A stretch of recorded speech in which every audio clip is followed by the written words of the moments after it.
Hello and welcome to video number 9. We're going to talk about auto-scheduling your content. Now, here's why you want to auto-schedule your content. As you begin to create more and more content, a lot of times you can create just using this method of simplified images with motivational quotes or words. You can create content at a very, very fast rate.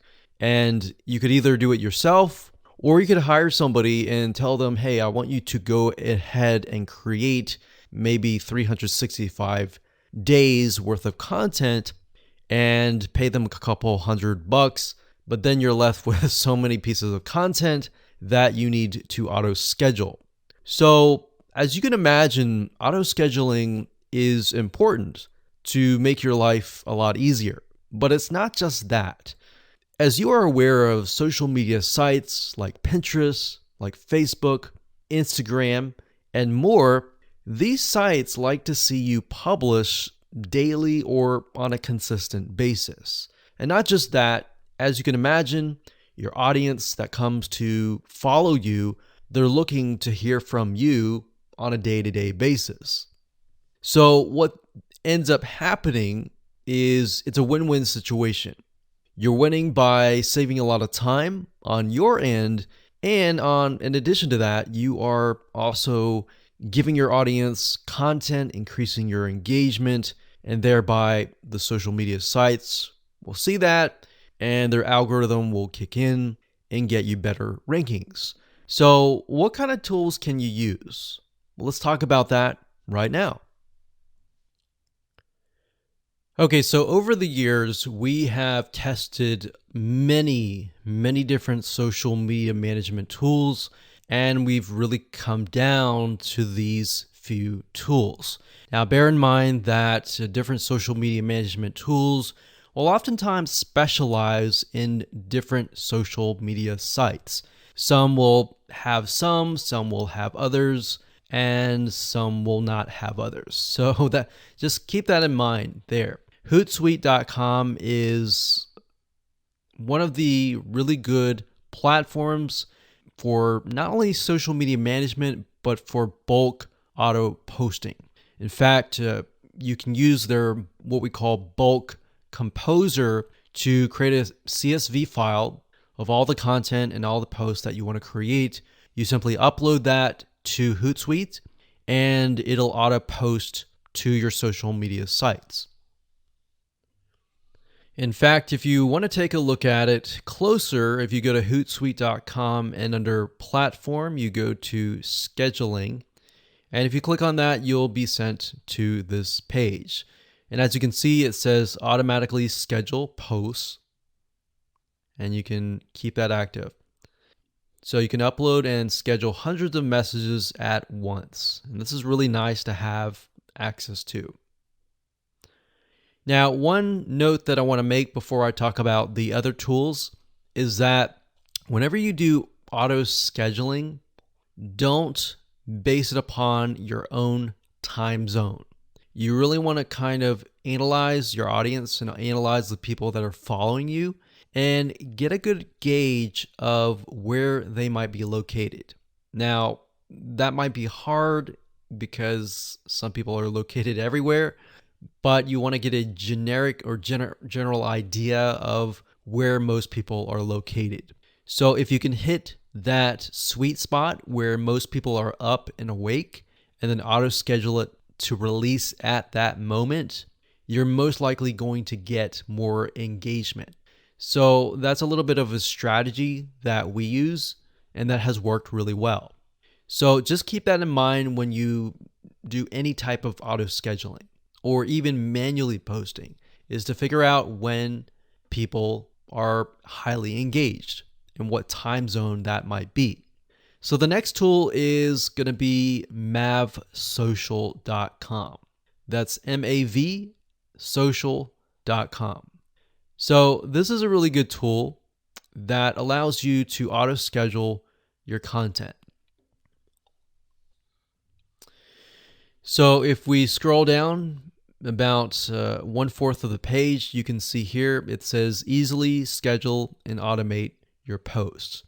There's a huge amount of platforms out there that allow you to schedule and automate your posts, but we really came down to these few. So that's the second one. And of course, the third one that you can check out is later.com. That's later.com. Now, you will notice, like I said, some auto scheduling tools will focus and specialize in different social media platforms. And later.com in this case is specifically focused on Instagram. And if you know anything about Instagram, you know that for the most part, you have to do everything on your smartphone. But later.com helps you with that, and it allows you to schedule Instagram posts. All right, so those are the three tools that we recommend that you go ahead and check out. You don't have to do this, and we recommend actually that you start doing things manually. And as you get the hang of posting, then switch to auto scheduling. Hello and welcome to video number 6. Let's talk about powerful words, because the combination between images and powerful words equals great content. It's simplified content, but it's enough to get your audience engaged. So images with motivational quotes are important. In fact, if you watch the videos beforehand where we looked at images that were part of related pages, you would have noticed that a lot of the images that were getting engagement had a lot of motivational quotes. So this is the simplified content that you can create really, really fast that will get engagement. So we're going to show you how to find quotes that are appealing to your audience. We're going to show you how to find images and more. Okay, so we're going to keep with the topic of knitting simply because we utilized that as an example in the previous videos. But what you need to do is simply go to google.com and do a search for these terms. So when you type in funny and then you put in the keyword or the niche, then it'll drop down and it'll tell you things like funny knitting memes, quotes, pictures, video sayings, GIFs, patterns, t-shirts, and more. Now, you have to get in the frame of mind of, okay, the people that are visiting your fan page, your Instagram, are they looking for funny? Are they looking for serious? What are they looking for? Now, what we like to do is we like to create a combination of and a variety of different things. We like funny, we like serious, we like different emotions. But if your audience is really serious, you might want to stick with just motivational quotes and things like that. But simply go to Google and you can do funny knitting memes. And memes are simply images with some funny text on it, as you can see here. And a lot of times you'll see things like 324, 146 best knitting memes. So that will give you some ideas on different content pieces that you can create. Now, obviously, as I said earlier, do not plagiarize, do not copy it as it is exact. But you can always rewrite it in your own words. You can always use similar images and things like that. Another keyword term that we would recommend that you use is motivational quotes, or even quotes space the keyword of your niche. So as you can see, motivational quotes, knitting, we can see other variety of search terms here. But if you scroll down, you'll see other things like this: 167 best knitting quote images, 25 best motivational knitting quotes, and all this. So what you're trying to do is simply, for now, get an idea of the images, and again, look for patterns. So are you seeing a similar color being used or a similar word being used? Things like that will stand out. and will enable you to create content pieces in the form of images that are really engaging. All right, so for example, let's go ahead and we'll just open this one up here. And Pinterest is actually a great place to go to find a variety of quotes, words, and things like that. A lot of times you'll find people who create specific boards and they'll pin them and they'll have a huge list of quotes and words that you can use. So as you go through here, like I said, don't copy it, but get an idea. And what I recommend is, again, just like what we did with Facebook pages, look for images that are getting high engagement, meaning high pins and all of that. And look for content pieces that have less words. Actually, the less words, the better.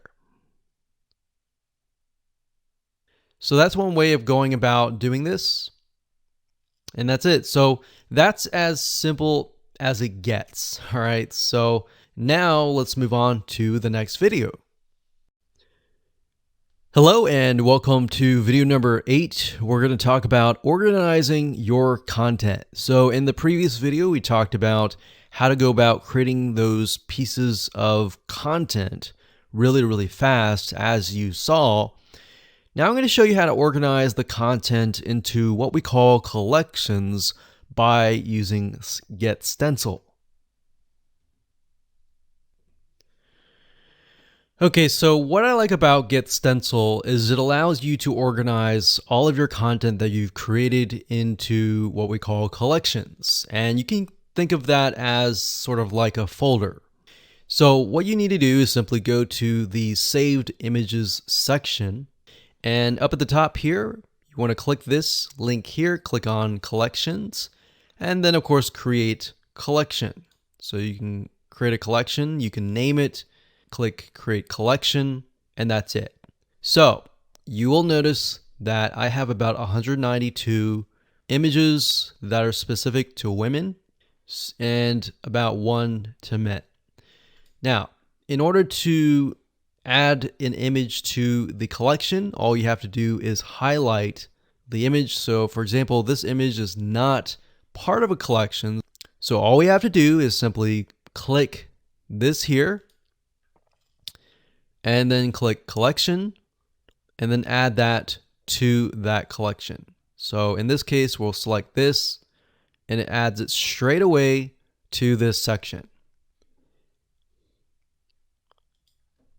So now that you understand how to organize the content, we're going to talk about auto scheduling in the next video. But before we do that, I want to show you how to sort of manually post to social media sites inside of GetStencil. So what you can do is you can go to your account here. You can go to settings and then you can connect your account to Facebook and other social media sites that are within GetStencil. Once you have done that, you can simply select the image that you want to post. Let's say this one here. We can click share. And as you can see, you can post it manually to Facebook, to Twitter, to Pinterest, to all these other social media sites. But in order to do that, you have to connect to your accounts. So connect to Twitter, connect to all these other social media sites. So all you need to do is simply find the social media site that you want, find the image, click share, and it'll automatically post that to that particular social media site. And that's it. So now that you know how to do things manually and you know how to organize things, let's talk about auto scheduling in the next video. Hello and welcome back. This is video number 7, and we're going to talk about creating these simple pieces of content. Now, I'm going to show you different tools that you can use to create these pieces of content. Some of them range from using a site called GetStencil, Canva, and more. I'm going to show you how to use GetStencil in just a minute. Okay, so the first site is getstencil.com. So it's stencil, but it's getstencil.com. I like to use this site primarily because it really is created for social media engagement. So all the images, all the templates that they give you are primarily focused on social media. Now, there are other sites like canva.com, so that's canva.com. This site will allow you to create other social media images as well, but it goes beyond that. It allows you to create things like e-covers and all of that. So that's why I really like to focus on GetStencil. Now, it does cost some money, but you can start out for free. You can create, I believe, a few images. I think it's 10. So if we click on pricing, as you can see, the free version allows you to create up to 7 images per month. What I recommend is go with the free version first, utilize it first. If you like it, then upgrade. All right. So what GetStencil allows you to do is it allows you to get access to tons of images and tons of motivational quotes. So that's why I like it, because you can find quotes that are built in. Now, even though maybe you're focusing on knitting, scuba diving, or whatever niche that you're in, you can utilize the quotes that in the words that we talked about in the previous video. But if you are aware of the audience and they're all women, maybe they're all men, you can use generic motivational quotes that are built in to GetStencil. So to give you an idea of how to go about doing that, let me go ahead and log into my account and show you around. Okay, so I went ahead and logged into my GetStencil account, and this is what we see. So when you have the free account, you will still see all of the images, but the images that you don't have access to will have a lock. All right, so that will tell you that you'll need to upgrade. But for the most part, I would say start with the free version so that you can get a hang of it. So what I recommend that you do is do a search for photos that appeal to your audience. Now, the reason why we did the audience research and looked at the affinity audiences and all of that was to gain a broader spectrum. So not only are we looking for a specific niche, but we're looking for images that appeal to that person. So if we know that our niche is filled with all women, we may want to stick with images that appeal to women. So for example, animals, beauty and fashion, and maybe love, maybe nature, maybe people, maybe textures. So you see what I'm saying here? We are really not focusing specifically on the niche, but we're really focusing on the person. All right. So let's say we want to use a generic motivational quote for that audience. This is how super and fast and easy it is. So let's say, for example, we want to use this one here. So all you have to do is simply click it. It gets in the background and you can enter text. So you can double click this and enter any text you want based on the content and the powerful words that you have researched. Or you can simply go to their quotes section and you can see that they have about 10,000 plus quotes. So we can think, okay, the audience is women, so maybe we can focus on something like confidence. So what we can do is, and what we like to do is, if it is women, we like to try and find quotes by women. So that way we stick with the audience. So we could click on that. And what's nice is when you click on that, it'll automatically create the text. So we could move it over here like so. and do that. Now, of course, when you're ready to edit it, you can go ahead and change the text size here. You can change the line height, the drop shadow, if you want it to stand out. You can italicize it, you can underline it like that. You can change the text color, you can change the outline color, which is the outline or the border around the text. And of course, you can change the background color as well. So if we wanted to do something like that, we could do that. But in general, we like to kind of stick with a generic, something like this, like that.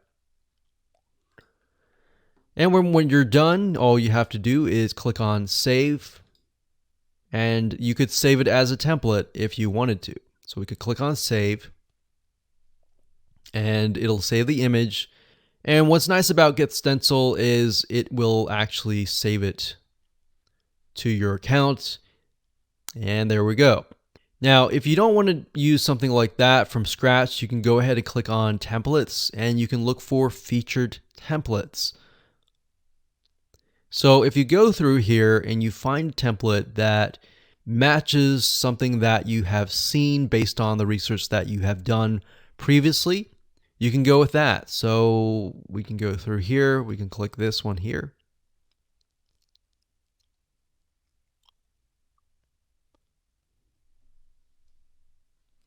And there we go. So we see an image here, and then we see text. So if that's the format that you like, then stick with that. Now, what I recommend that you do with all of your images to try to keep things uniform and consistent is to stick with one template.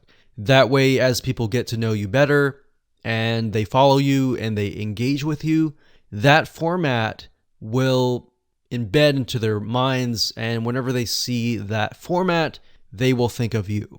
All right, so psychologically, that is what happens.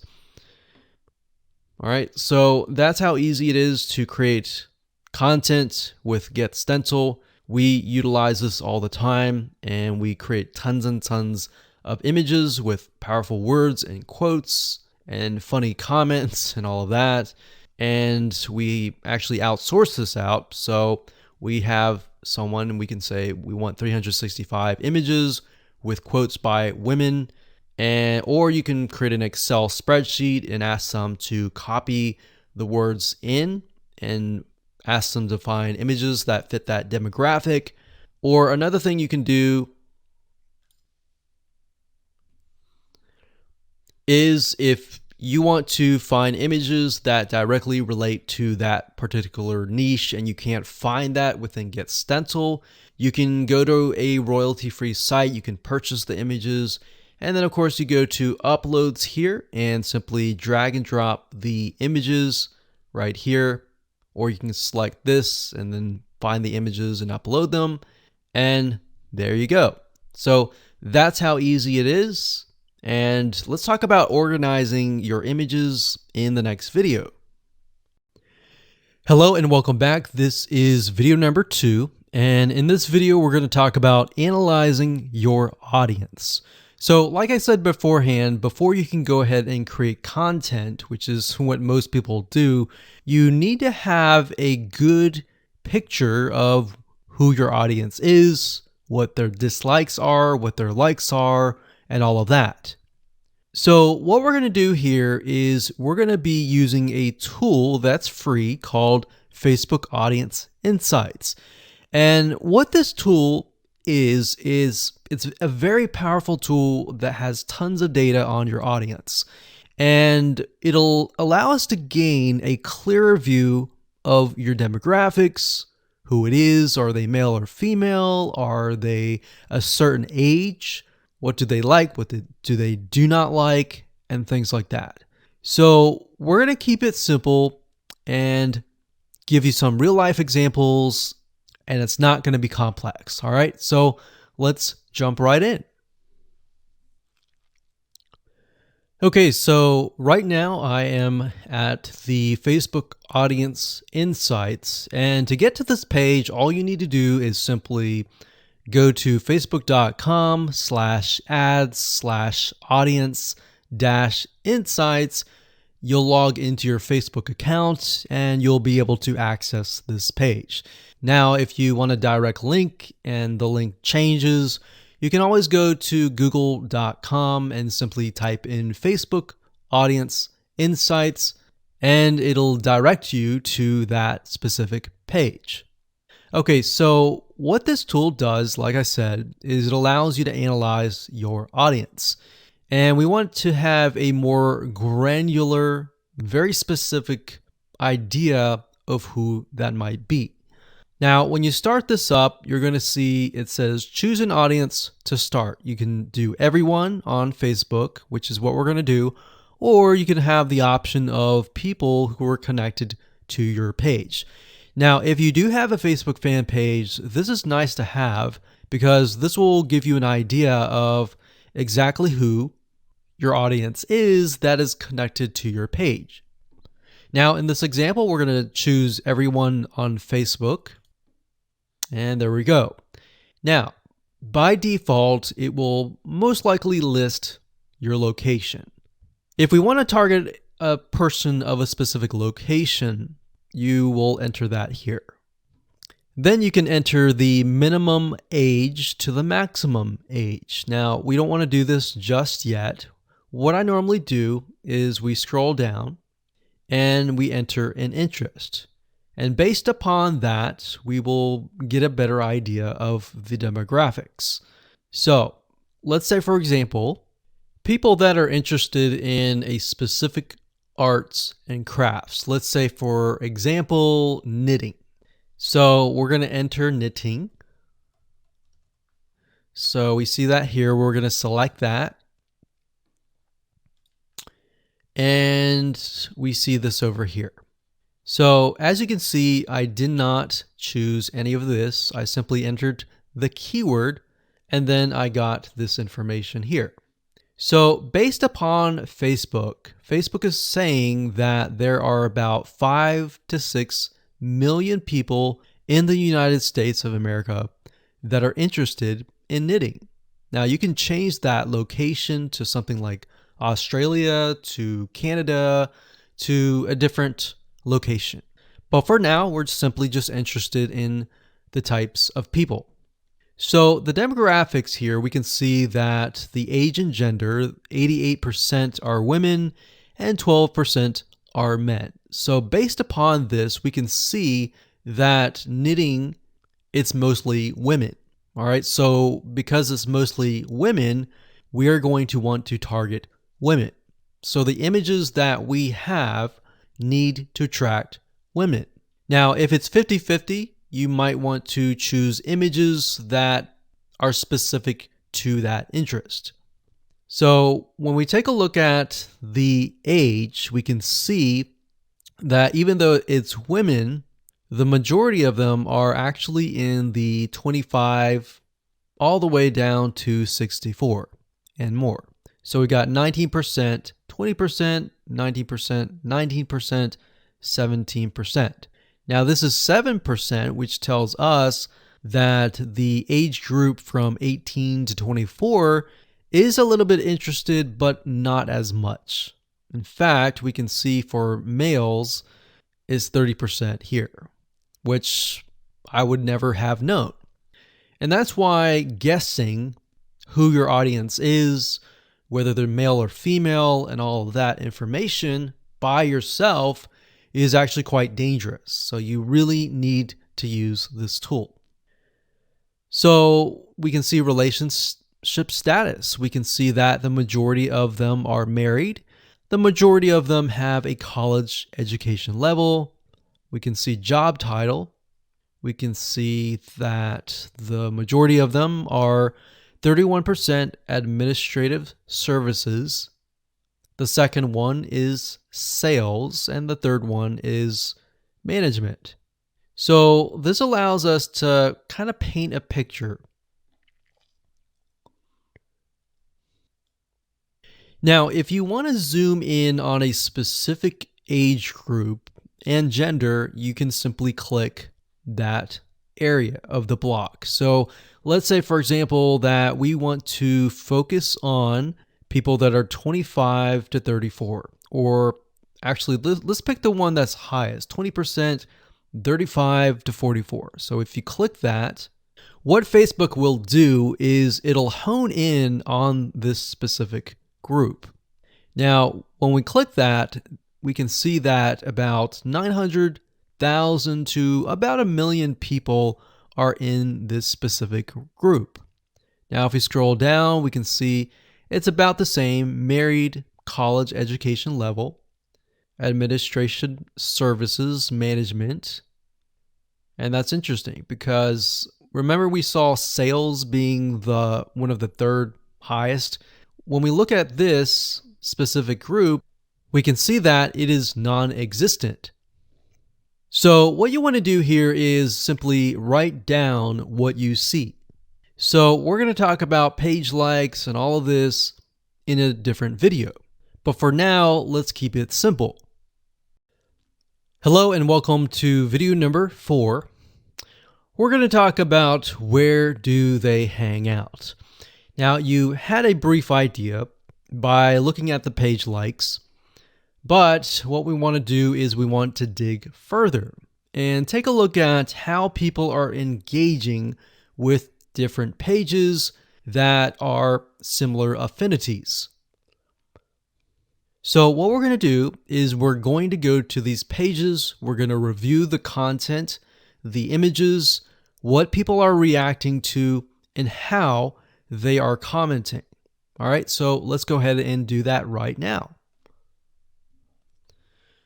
Okay, so we're back to the Facebook Audience Insights, and what you want to do is simply go back to the page likes page, and what we want to do is look at the top categories. Now, what Facebook has done here is it gives you an idea of all the things that the audience is interested in. So, for example, what media or news company do they listen to or look at? What are they interested in terms of publishers? It says boutique stores. What do they go to in terms of shopping? What do they eat? What do they drink? What education websites do they go to learn something about knitting, maybe? Where do they go for games and toys? What websites do they visit? So now, these may not necessarily be related to knitting, but it will give us an idea of where they go to hang out. So we can see that these people like recipes. So we see recipes, we see that they like to save money in terms of coupons. Crockpot Girl is a website for someone who's interested in quick, simple, easy meals with a crock pot. And Scary Mommy is a blog for mothers. So this gives us an idea of the different categories that they're interested in. So what I would recommend that you go ahead and do is simply open up a few of these that stand out to you and go to those pages. Okay, so we clicked on The Spruce, which is a Facebook fan page. And we can see that it has a website, but it also has a bunch of images and videos and content that we can take a look at. So what I would recommend that you do is take a look at the images that stand out. So we can see gardening, we can see some videos.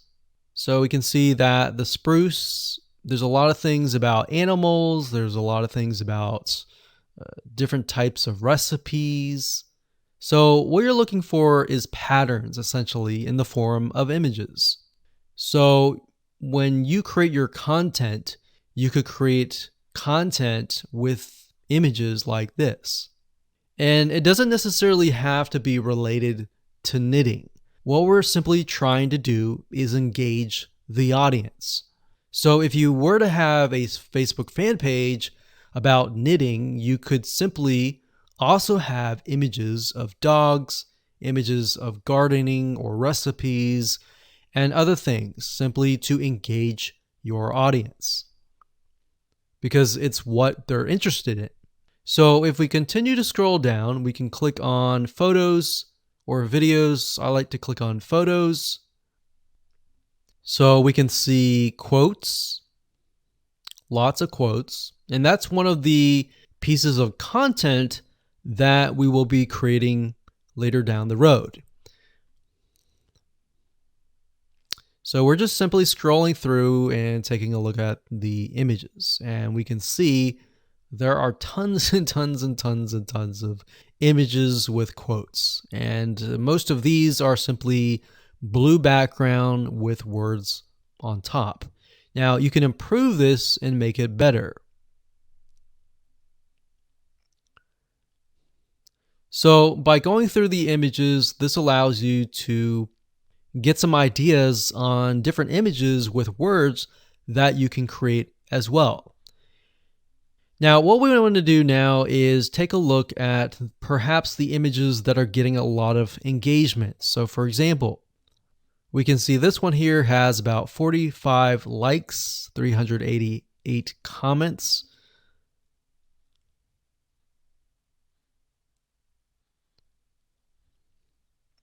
And as we're going through, what I notice is that the ones with the blue backgrounds, for the most part, actually have a lot more engagement.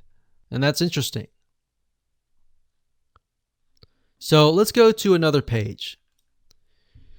So this one's called parents. So this gives us an idea that the people that we're targeting, we saw that earlier, it was 88% women. Maybe many of them are mothers. So we wanted to go down and click on photos again. And we wanted to scroll down further. We can see a lot of images with quotes. That's great.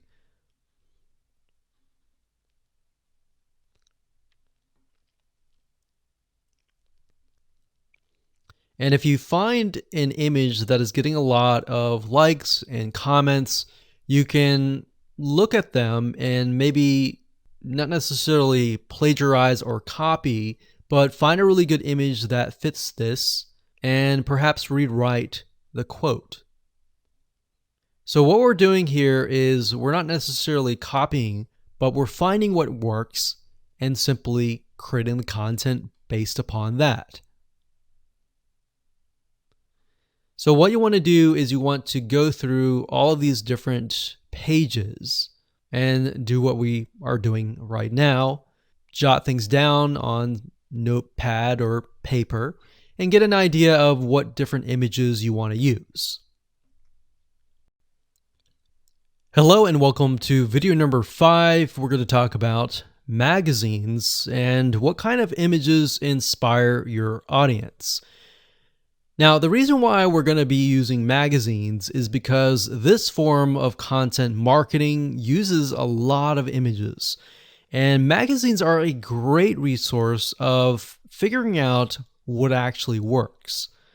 Now, if you think about it, magazines, a lot of them are run by big companies. Yes, some of them are run by smaller companies, but for the most part, magazines typically invest millions into finding what works and what doesn't. So let's go ahead and give you some examples.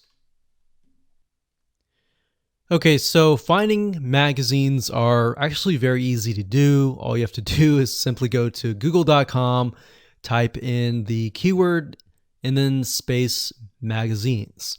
So in this case, we're going to stick with knitting. So we got knitting magazines. And as you can see, there are all sorts of knitting magazines here. Now, what we're trying to look for here are patterns, similar things. So we can see the age group of these, which is actually very interesting to me because I would think people who are interested in knitting may be older. But this actually shows me that I am wrong. So what we want to do here is we want to go to these pages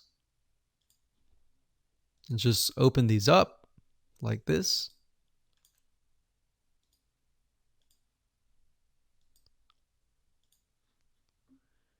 And let's just take a look at a few.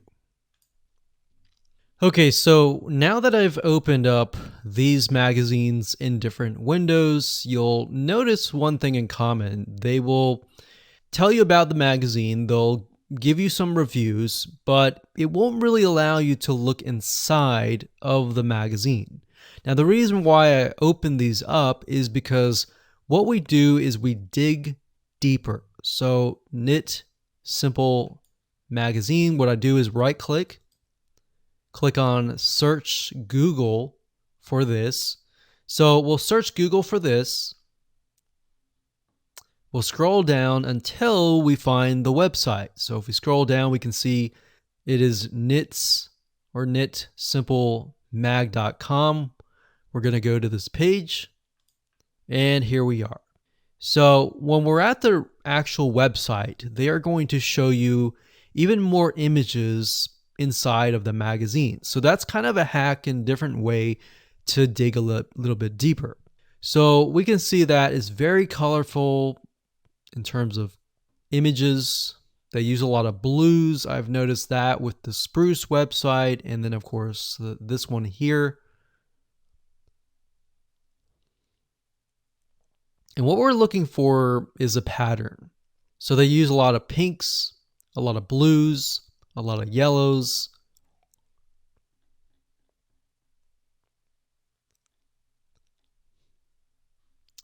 And we can dig deeper, like so.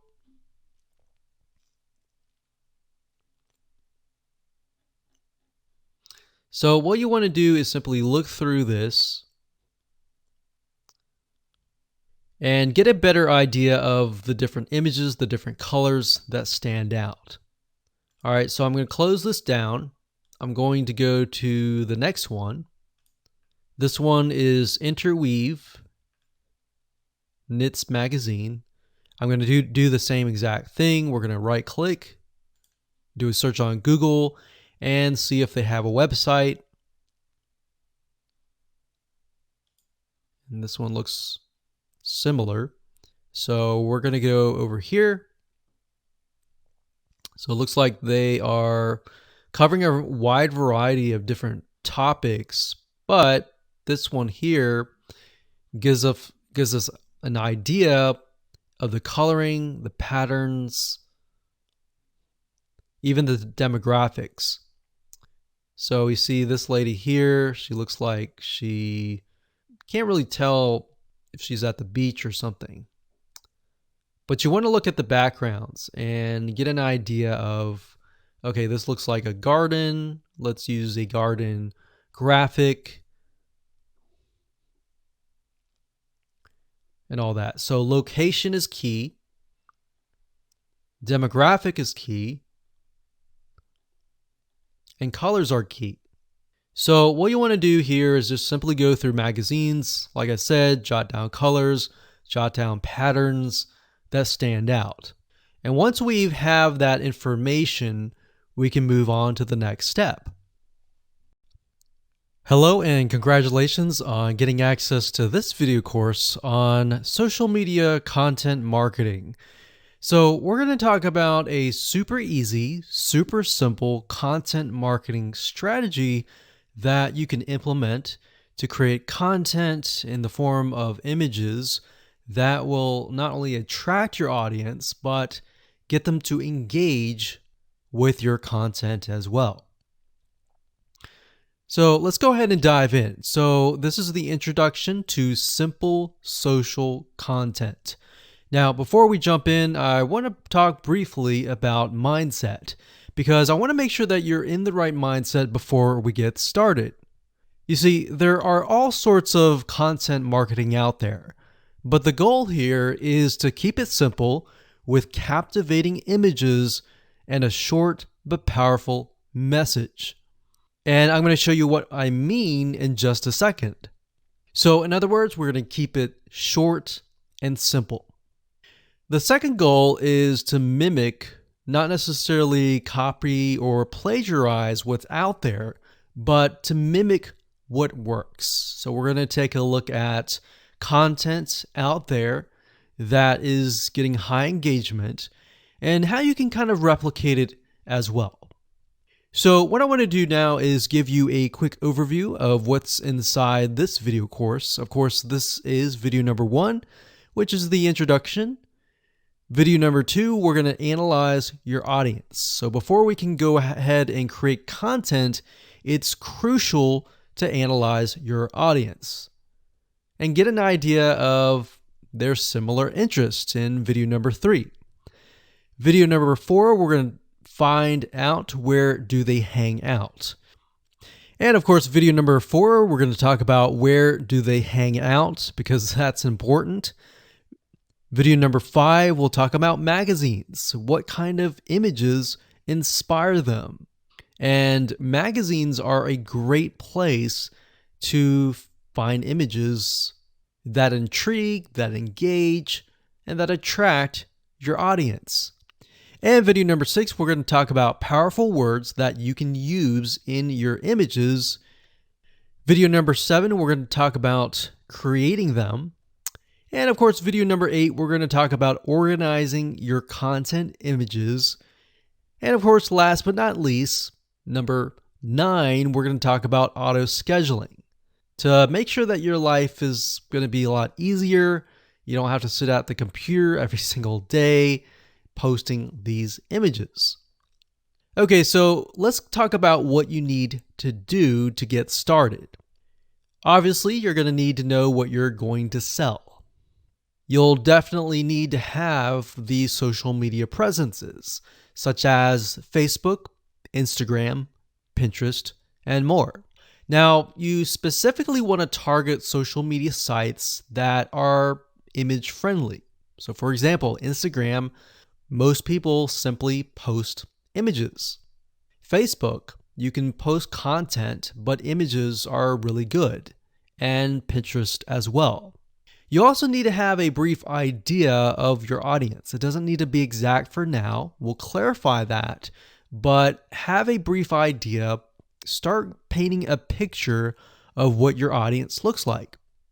And we talked about social sites. And of course, you'll need some money for apps to automate your scheduling.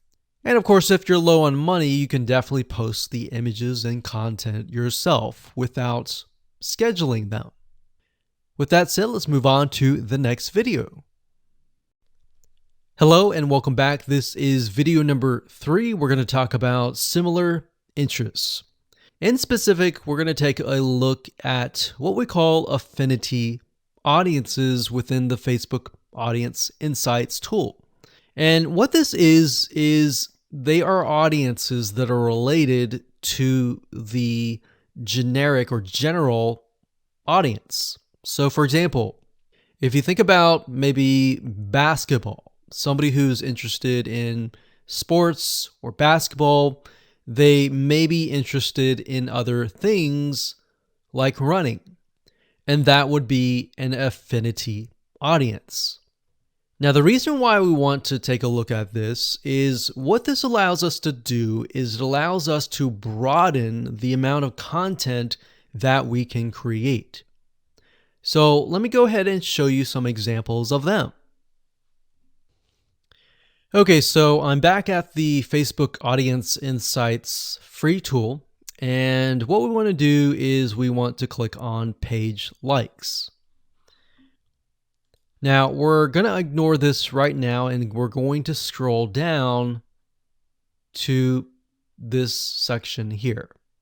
Now this section here allows us to see the page likes, kind of where they hang out. We'll talk about that more later on. But for now, it says affinity. So what Facebook will do is it will give you a number for the location.